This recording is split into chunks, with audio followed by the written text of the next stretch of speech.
এখন বাজে ঠিক ভোর 5টা। রায় আগের দিন রাত্রি থেকে এখানে টুপি ঝুলিয়ে রেখে দিয়েছে সান্তাক্লজের। ওকে সান্তাক্লজ গিফট দিয়ে যাবে, ফোনে দেখেছে। তো রিয়েল লাইফে তো বাবা মারাই আসল সান্তাক্লজ, তাই আমি প্ল্যানিং করে সব কিনে রেখে দিয়েছিলাম ওর জন্য, যাতে ও নিরাশ না হয়। একটা ছোট্ট চিঠি রেখে দিয়েছে সান্তাক্লজের জন্য। ও খুব আশা করেছিল যে ওকে সান্তাক্লজ গিফট দিয়ে যাবে, সেই মতো প্ল্যানিং করে আমি আর অতনু মিলে সব প্ল্যানিং করে কিনে রেখে দিয়েছিলাম। এবার উঠলেও রিয়াকশানটা কী হয় সেটাই আপনাদের সাথে শেয়ার করব।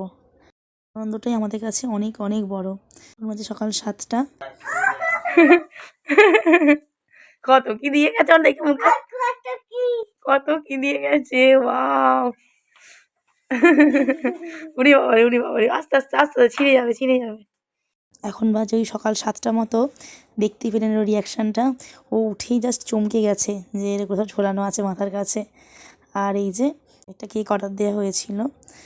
তো সত্যি কথা বলতে ওর জীবনে রিয়েল সান্তাক্লজ হয়েছে অতনুই। সত্যি আমি খুবই হ্যাপি যেরকম একটা মানুষ আমার জীবনে এসেছে, যে আমার মেয়েকে এতটা প্রায়োরিটি দেয়, এতটা ভালোবাসে। তো তোমরা কেমন দিনটা কাটালে অবশ্যই জানিও। আজকে বৃহস্পতিবার, লক্ষ্মী খণ্ডবেলা হবে, তুলসী মাতা দিবস। সবাইকে রইল শুভেচ্ছা। আর বাচ্চাদের কাছে এই দিনটা বড়দিন, সবার কাছেই খুব আনন্দের, সবাই খুব ভালোভাবে কাটিও। বৌদি নিজের হাতে কেক বানিয়ে দিয়ে গেছিলো, দারুণ খেতে হয়েছিল কেকটা। তো রায়ের টিপসগুলো কেমন হয়েছে জানিও। আজকের মতো টাটা।